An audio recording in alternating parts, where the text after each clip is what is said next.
Жители на штипското село Караорман денеска излегоа на протест. Бараат да престане искупувањето на песок од речното корито на река Брегалница. Тврдат дека ископот е несоодветен, па поради тоа штетите им се огромни. Со секое зголемување на водостојот губат дел од плодните површини. Каде и се на нив заштитите на нашите ниви ако дојде утре вода за нашите ниви да бидат заштитени? Кој е тај одговорен што е подпишал, ути тука се носат денонотно камиони, се носе песок.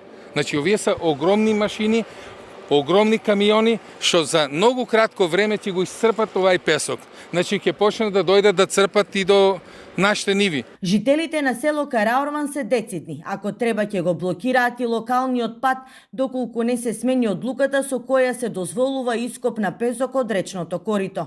Стравуваат да не им се повтори сликата од пред неколку години, кога надојдената Брегалница им однесе дел од нивите. Село ќе се собереме, значи утре ќе потражиме првин од градот, од Штип, од градоначалникот, кои се закони и кои мерки треба да ги преземеме. Значи, ние не сме дојдени тука со нив да се тепаме или да се караме, ама ние ќе го блокираме патот. Дозволите за експлоатација на песок ги издава Министерството за животна средина. На терен излезе инспектор по екологија, а утре увид ги изврши водостопански инспектор, за да се утврди дали економските оператори работат согласно законските рамки.